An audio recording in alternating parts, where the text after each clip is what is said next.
Vladimir Alexandrovich KOROLKOV holds the title of FIDE Grandmaster of chess composition. This is a much rarer and less depreciated title than that of over-the-board Grandmaster. KOROLKOV was born in 1907, lives in Leningrad, and still composes. The purpose of this selection of his endgame studies is to show why he so richly deserves his title. Please clear the board. There's quite a lot of wood in this position, but not much of it is white's.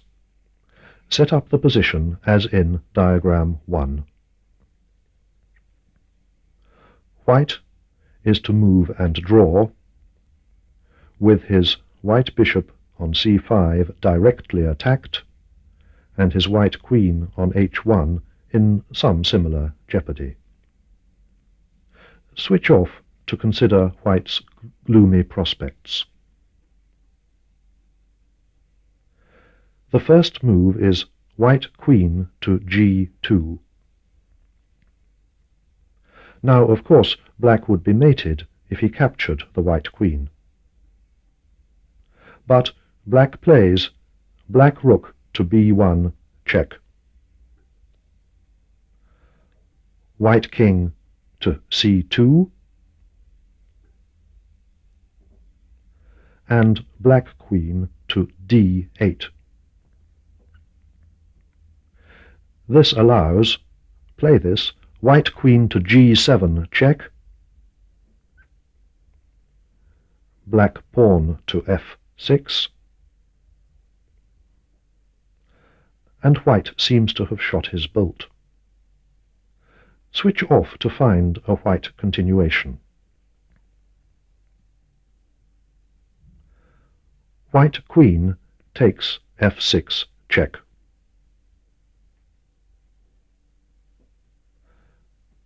Black queen takes f6. White bishop to d4 check. Does black take the white bishop? No, that would be stalemate. So, black rook to b2 check.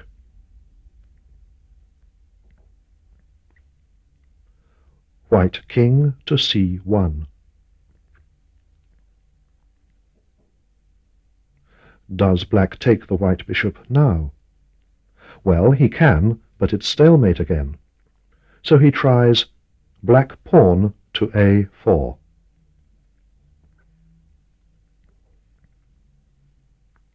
White bishop takes the black queen on f6.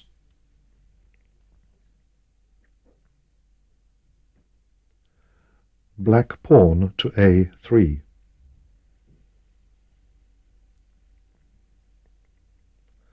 White bishop takes the black knight on h8.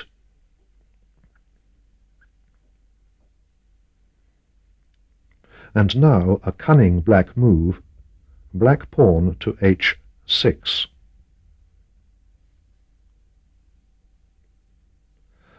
Now the white bishop must not play to f6, but to any other square, except b2.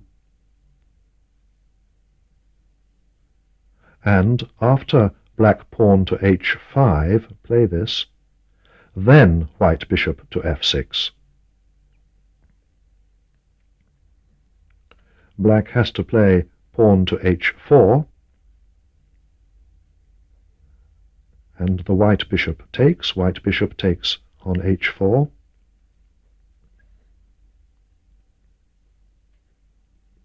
Black rook to b1 check. White king to c2.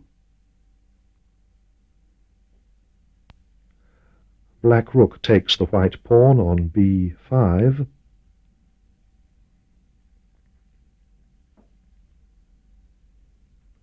White bishop to f6 check.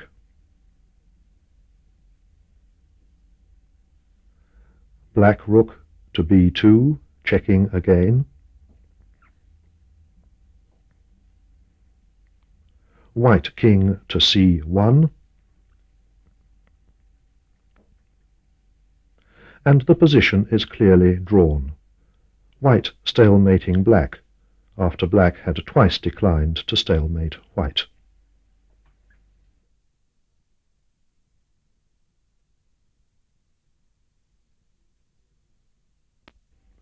Please clear the board and set up the position as in diagram 2.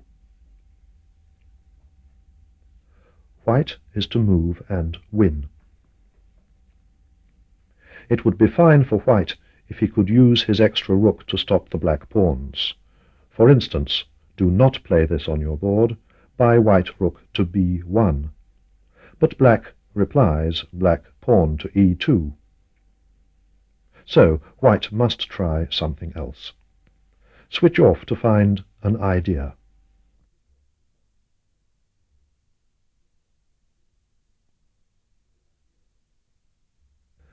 Your idea is probably, and correctly, to get the white bishop to stop the black pawns. So play white pawn to d7, a black king to e7, white rook to b8. Now black would not save the game by promoting on f1, because white would promote on d8 with check, black would capture, white bishop would play to a6, discovering check from the white rook, and after white bishop captures on f1, black king takes the white rook, and white wins simply by white pawn on g3 taking the black bishop on h4, and this pawn promotes. All this is very cunning of white, but black has an ingenious alternative to promoting on f1. So let us play this alternative, namely, black bishop takes the white pawn on g3. This attacks white's rook. Perhaps you would like to consider the obvious white reply move, white king takes on g3, so switch off to do just this.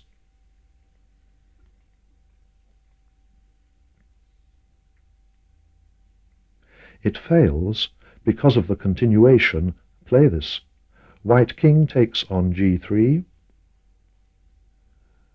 black pawn promotes on f1 to a queen, white pawn promotes on d8 to a queen with check,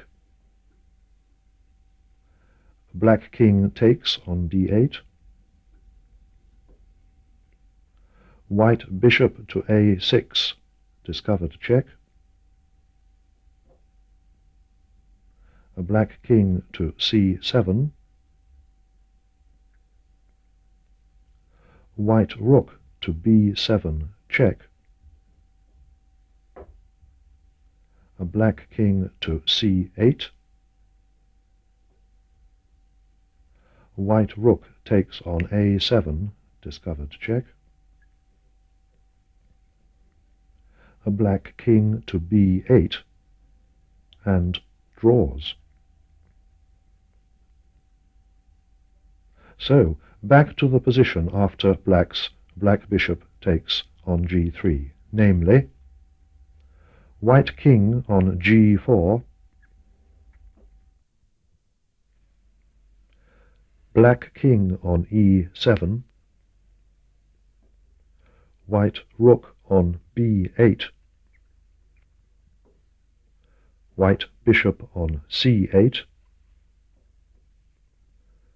white pawn on d7,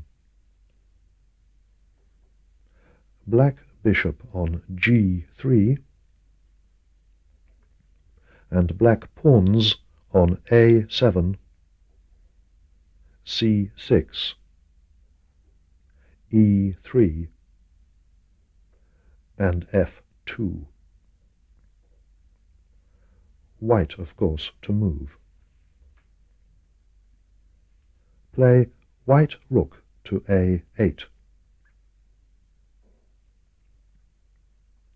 Now black promotes on f1 to a queen. White promotes on d8 to a queen with check. Black king captures on d8. White bishop to a6, discovered check. Now, please switch off again to select the best move, assuming that you would not resign if you were black.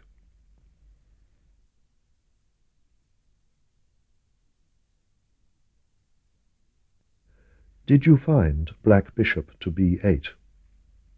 I hope so. It's a very good move.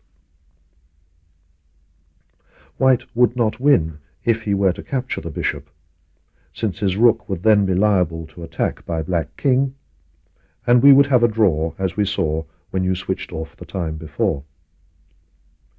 So, white simply captures the black queen. Play this now. White bishop takes on f1. Black king to c7.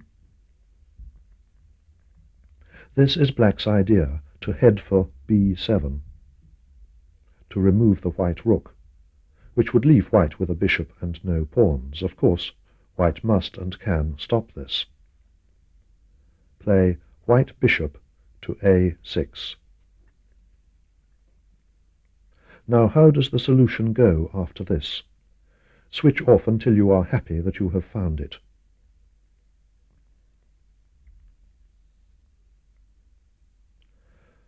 Black pawn to e2.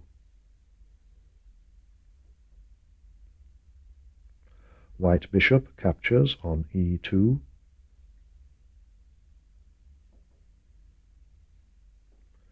Black king to b7. White bishop to f3. Black king captures on a8. White bishop captures on c6. And it's checkmate. If you found that yourself, you'll indeed be happy, but I'm sure you'll be happy enough even to see it now. Just make sure that there really is no escape for black.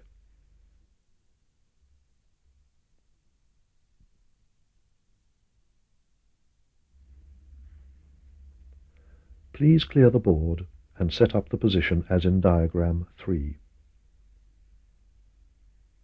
White to move and win.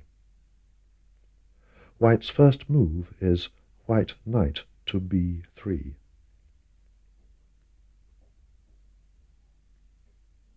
Black king to f1.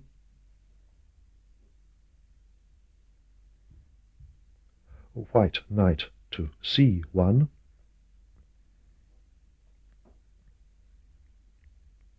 Black pawn to b3. White bishop captures on b3.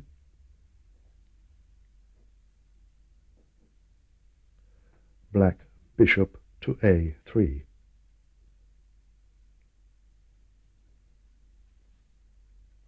White bishop to c4, check, and black king to e1. Moving the other way allows a prosaic win for white. Now switch off to consider how white may win, seeing that his knight seems bound to be lost.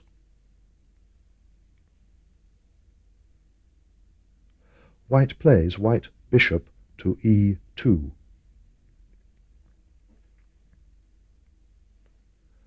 Black bishop captures on c1.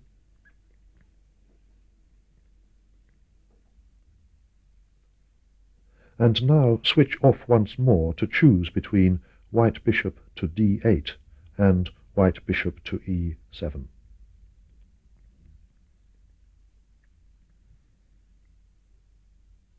White plays white bishop to e7, and black replies black pawn to f4, and now white plays white bishop to d8.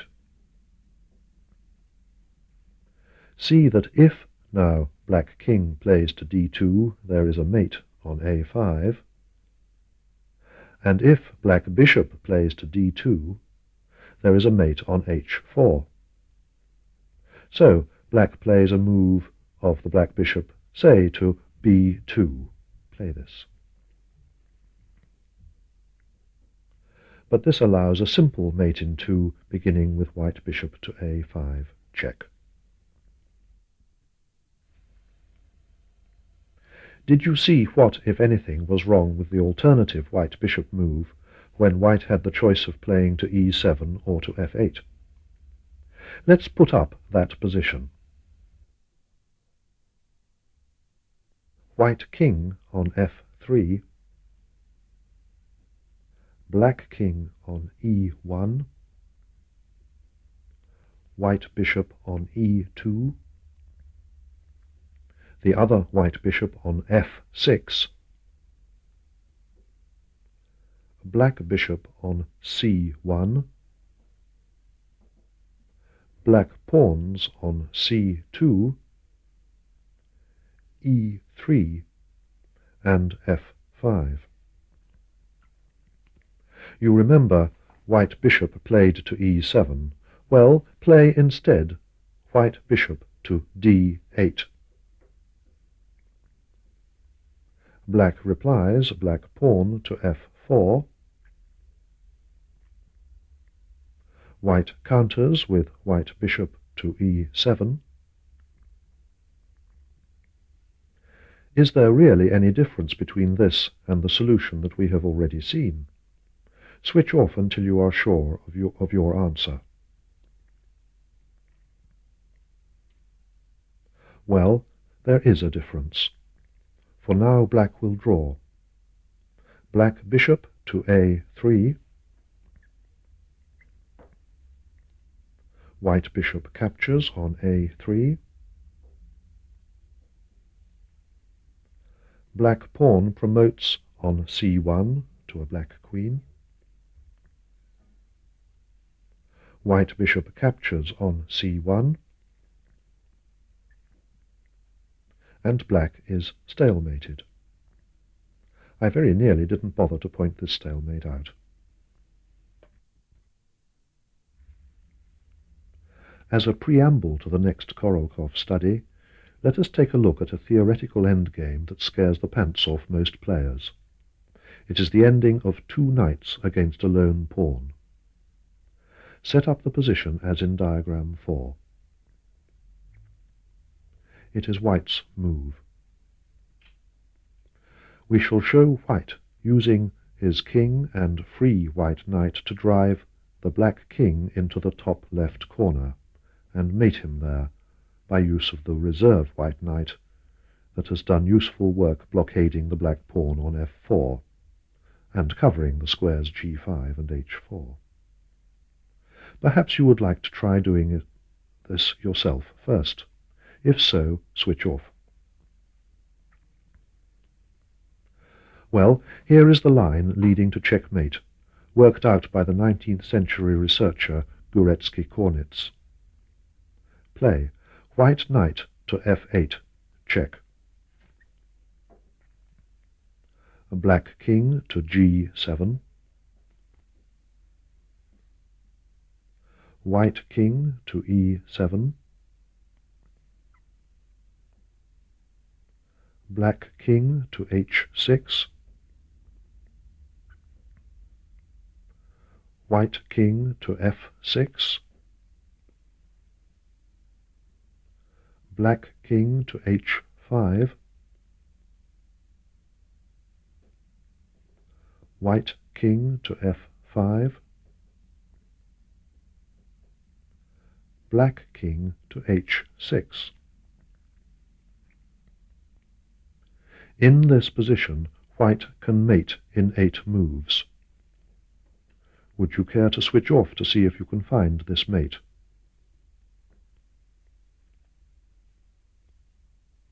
The mate in 8 moves is white knight to e6,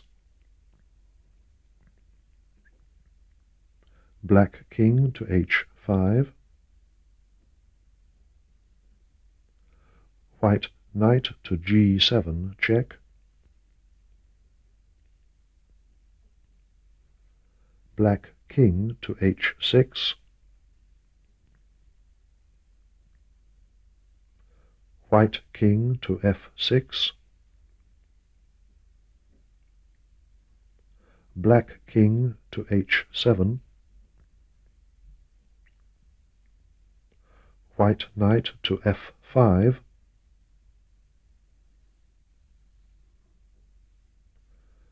black king to g8,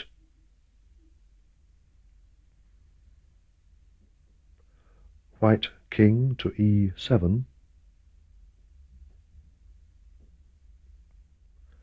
black king to h7, white king to f7, black king to h8, and now the reserve white knight comes into play, white knight to g5,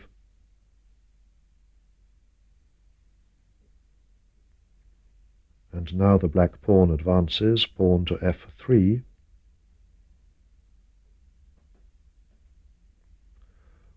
white knight to h4,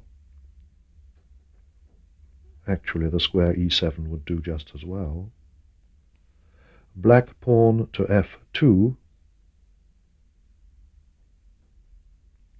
and white knight to g6, checkmate. Would you believe that it is possible to get hooked on this endgame? If you wonder what the result might be, with white pawns on different files and on different ranks, either farther from or nearer to the queening square. If you do get hooked, you'll be in good company, and in any case you'll find the experience of playing this through useful for the next study.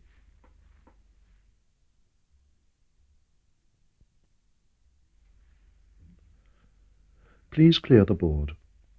This study may not be to everyone's taste, but it delighted me, and I shall try to convey my enthusiasm while guiding you through the solution. Set up the position as in diagram 5. White is to move and draw. Do you want to switch off? If not, here goes. White's first move, white rook to a3. Black knight to b3 check. White king captures on c4. Black pawn to a1, promoting to a queen. White rook captures on a1. Black knight captures on a1. White king to b4.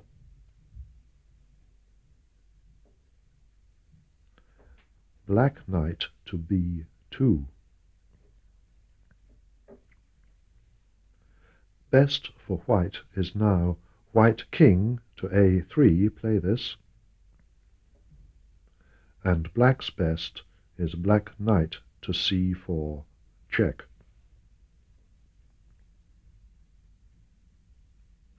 White king captures on a4,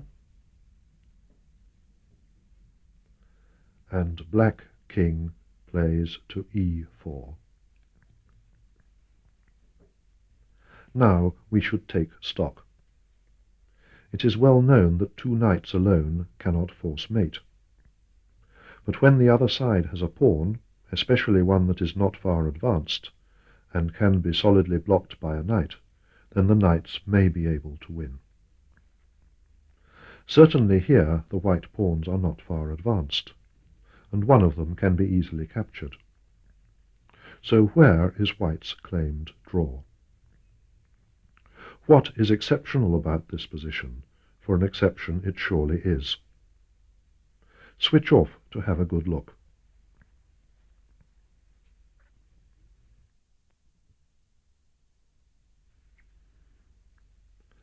Play white king to b4. Now, do not play this on the board. What happens if the black king takes on d4?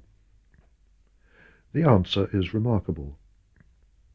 White leaves his c-pawn exactly where it is on c2, and plays white king to b5, not to a4, when black king to c5, and the white pawn is forced to advance, just one fatal square, liberating the black knight on a1. The point is that black can mobilize his black knight on a1 only by capturing the white pawn on c2, and that forfeits the win, as we know. Indeed, a stunningly original notion, even if it is simple afterwards. Anyhow, back to the position after white king to b4, where the black king must play something else. Play black king to d5, not taking the white pawn.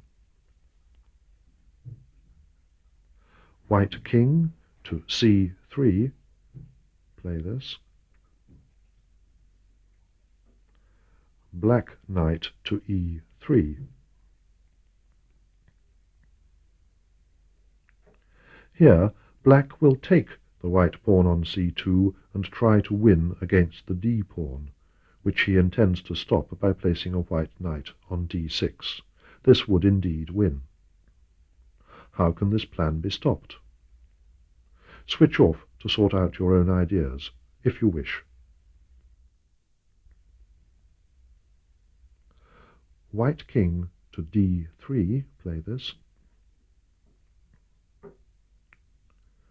The black e knight takes on c2. Now, if the other knight, the other black knight, had taken, then the white king would straddle them, the two knights, forever, on d2 and d3, and black can make no headway, since intervention by black king allows the white pawn to advance too far. After the black knight from e3 takes the white pawn on c2, white plays white king to c3. Black knight to e1. White king to d2. Black knight to g2.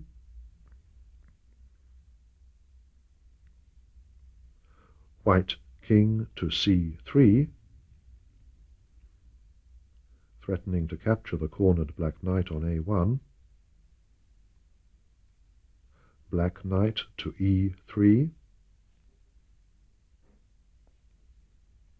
Now switch off to make quite sure you understand the position. Yes, there is a trap here. Let's play white king to d2.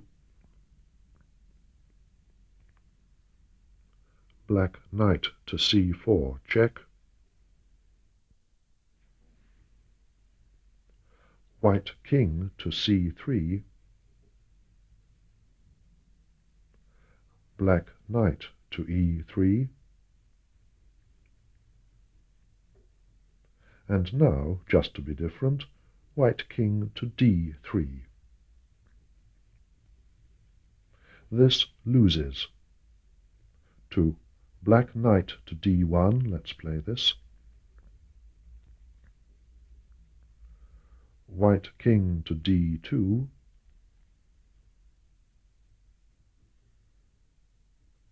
Black knight to b2. white king to c3,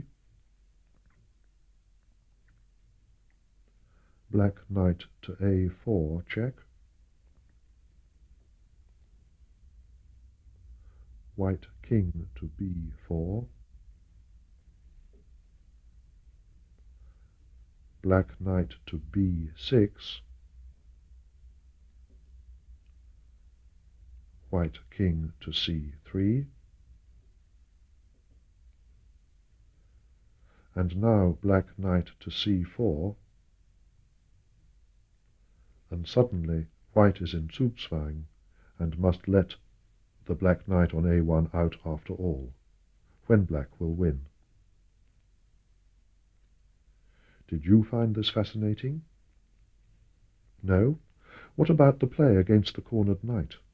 The Zugzwang, the originality worked into a hackneyed ending that's in all the major textbooks. The several special draws worked into the one study. Not convinced still? Well, let's try something else from the KOROLKOV stable.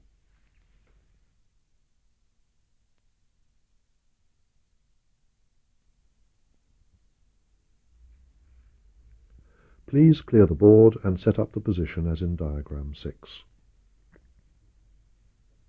White is to move and draw. We're not going to analyze everything here, so don't bust your head over this winner of a first prize, but switch off if you want to. White's first move. White rook to a8.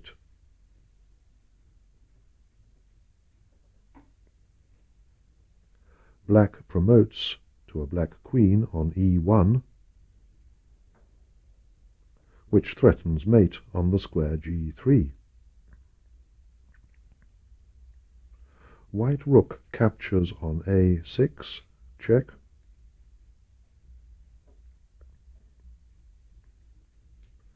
Black knight to a4.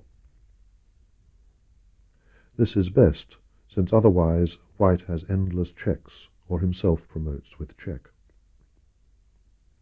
White rook, of course, captures on a4 with check.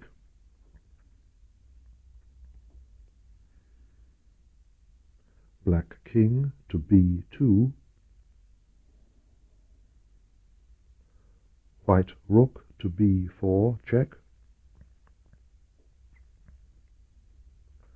Black king to a3. Here I suggest that you do switch off to ponder what saving resource white may have here. Have you found anything? If not, I beg you to switch off again. And again.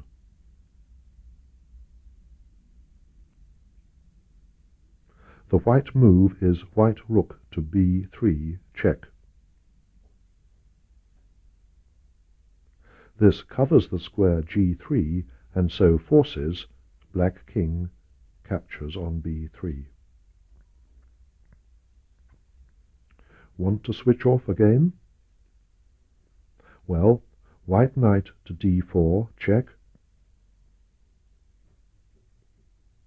and black king to a4. Surely you will switch off here. White to move and draw, though threatened with mate, a queen down, and a pawn that can easily be stopped from queening.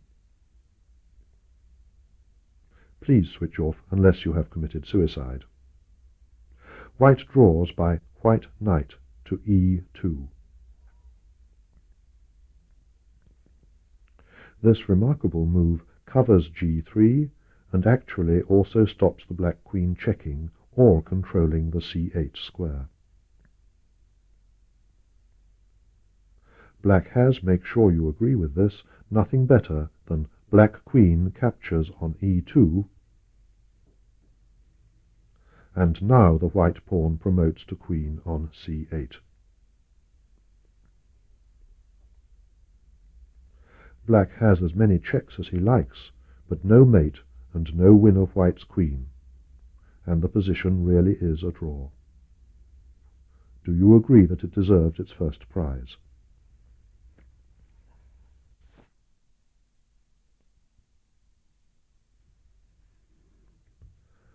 Please clear the board. Here white has the material advantage, but how can he make it tell? Set up the position as in diagram 7. White to move and win. Note on the one hand that the white king is badly situated, since the white rook cannot play to a1 because of black bishop to e5 check, and on the other hand, black king is well placed, since it is even within the square of the white h-pawn, and the white bishop does not control the queening square h8. Switch off to consider a while. Play white pawn to e5. Black bishop captures on e5, check. White king to a2. And now a good black move, black bishop to d4. This intends to meet white rook takes on d4, do not play this, with black pawn queens on h1, white bishop to e4 check, and black king to e3, when it transpires that the sacrifice of the black bishop has lured the white rook onto a vulnerable square. Remember this motif. After black bishop to d4, white plays white bishop to b3, with the d5 square in view. Black replies black king to e4, and white plays white rook to a5. Can you see what black plays now? Switch off for a few moments. Black bishop to c5, with the same decoy idea as before, repeated on a different square. White bishop plays to a4, with the square c6 in view. Black king, of course, to d5. White rook to a6. And black bishop to b6. Now what? There is no further square to the left of the a-file for the white bishop to repeat the maneuver. Switch off to have a good look. White plays, white rook captures on b6. Black promotes, queens his pawn on h1. White bishop to c6, check. And black king to c5. The white bishop captures the black queen on h1.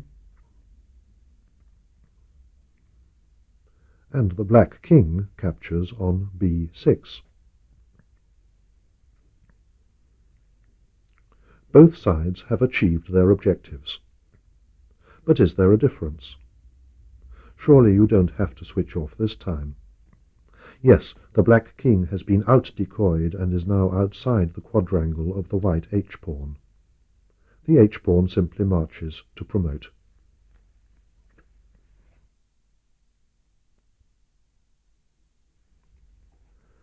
Please clear the board. This study may look complex, but it is not. Set up the position as in diagram 8. White is to move and draw. If you like, switch off to have a look at it. White's first move, white pawn to g7. Black rook to f1, check. White king to e2. Black rook to g1. White knight to g3, check. And black rook captures on g3.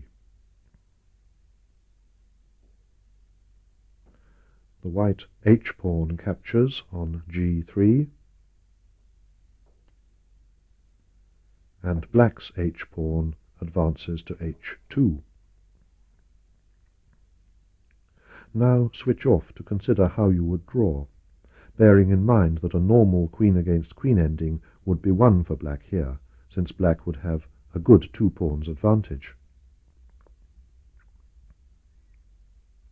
White's move is white pawn to g4, check. Black king to e4. This is best, as otherwise white draws by queening and taking a perpetual check. White now promotes on g8 to a knight, threatening mate. Black counters with black king to d5. White knight to e7, check. And black king to c4. Now white knight to c8 threatens mate again. Black pawn to b3. White pawn to a3. Black pawn to b4. White pawn to a4. In this way nothing much has changed, and black king must run back. Black king to d5. White knight to e7, check. Black king to e4. White knight to g8. And although white cannot catch the black pawn on h2, he can continue with his mating threats with the lone knight, drawing.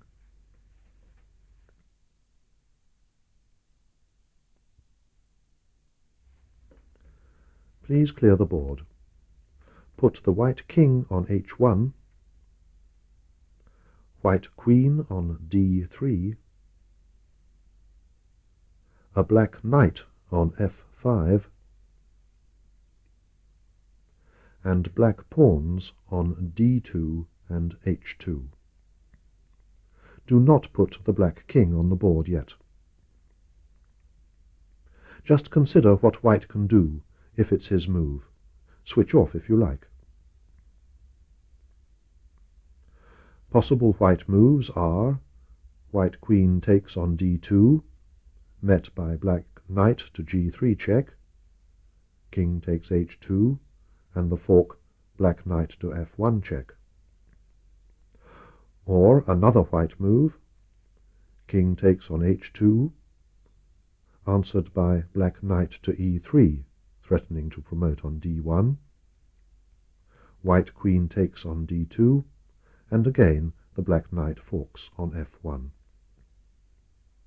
Or another white move, white king to g2, but this is very bad because black can either promote his d-pawn or play black knight to e3 check. So the only other white moves are waiting moves of the white queen on the d-file or to c2. The point being that both d2 and d1 must be covered, and white queen e2 allows the immediate fork on g3. You should notice that after a white queen waiting move, black will lose his material unless he has himself an equivalent waiting move. If you are not happy with this argument, switch off until you are. Now let's set up Korolkov's position. Set up the position as in diagram 9. White is to move and win. Let's play. White king to g2. Black pawn to d2. White queen to d7. Black knight to f5. White king to h1. Black king to b8.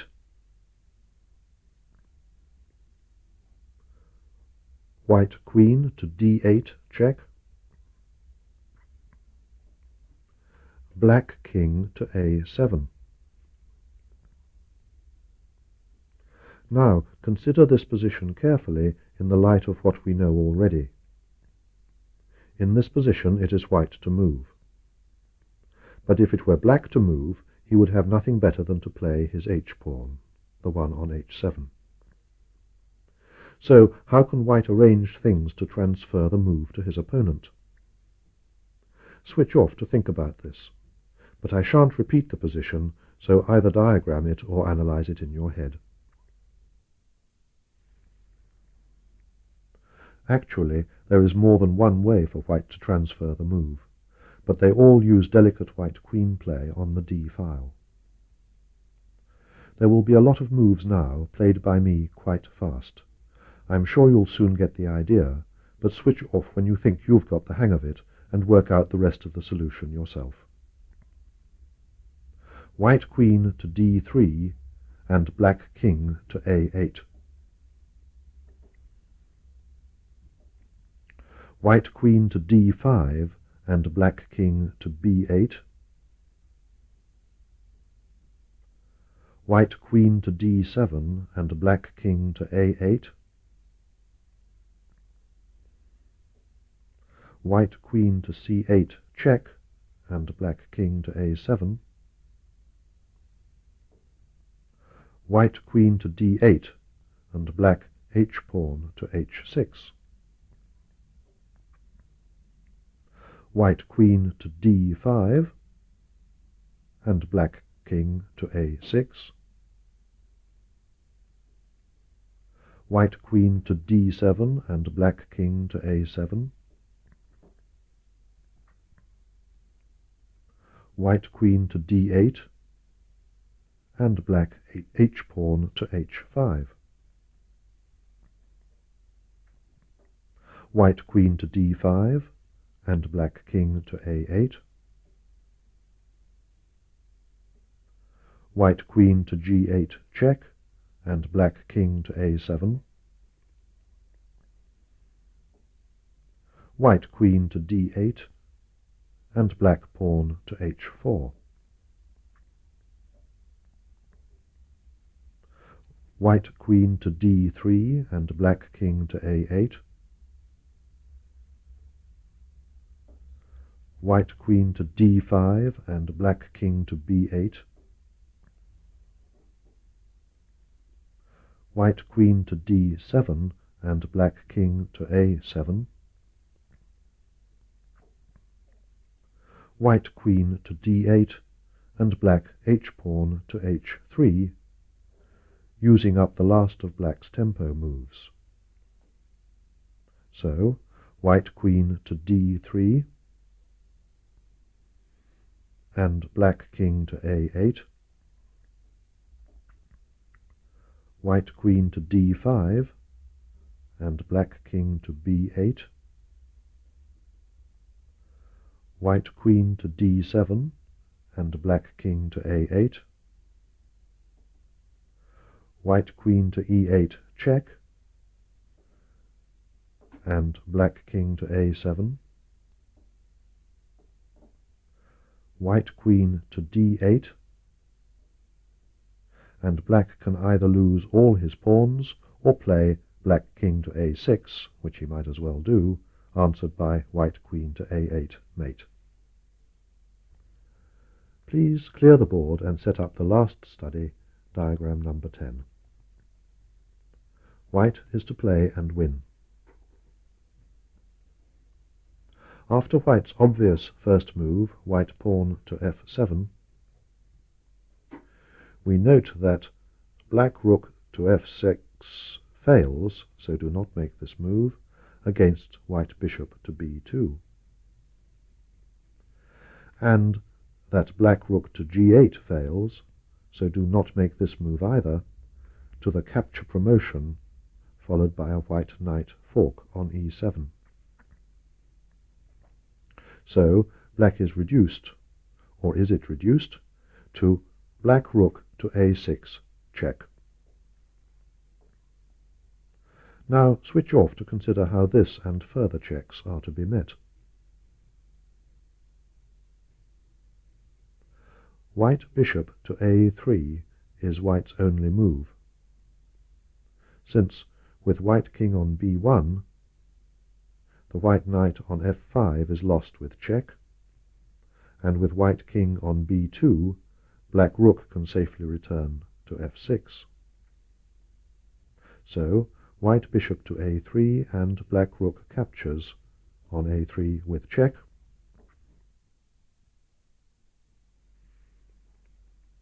White king to b2, and now the clever move black rook to a2 check. Of course, if the white king captures, black will remove the white pawn on f7 after the black bishop check on e6. Do not play these moves. But you should see that the alternative black rook check on the square b3 would not do, because the white king would then play to the safe square a2, as the black rook on b3 obstructs the black bishop from checking. So, after black rook to a2 check, switch off to consider how white should continue. White has to play white king to c1. Play this, because on the alternative square c3, the black rook can check on c2 with more than adequate resources, such as the black rook reaching d8. Anyway, with the white king on c1, the black rook must now check on a1, since a check on c2 would now be another obstruction, and the white king could play safely to the white square b1 without fear of a check from the black bishop. And now you can switch off again to decide between b2 and d2 for the white king. The right square is d2, since on b2 the black rook checks on b1 and will draw, because the black rook can always sacrifice himself on b3 or d3. Well, after white king to d2, black rook checks again on a2, and we ask ourselves, where is the white king heading? In fact, you should switch off until you have chosen your answer. White king to e3, black rook to a3, check. White king to f4, black rook to a4 with check. White king to g5. Switch off to decide if black has any alternative to resignation here. Yes, black continues in sacrificial vein with black rook to g4 check. Now switch off to choose between f6 and h6 for the white king, since king takes rook, bishop takes knight check will draw. Did you select h6? You're right, but I leave you to look at f6 yourself. After white king to h6, black plays black rook to g8. Did you see this move? Well, even if you didn't, there it is and you have to meet it. Switch off and no more hints. Well, the white move is white knight to e7. Threatening, pawn takes rook becomes queen, checkmate. And the best black move, not allowing the white knight to mate on g6? It seems to be black bishop to e6, so play this. What happens now? Do you mind if I switch off to see if there's been a misprint somewhere? Well, the move here is pawn takes rook becomes queen, check. Black captures, black bishop captures on g8. And I leave you to play the last move.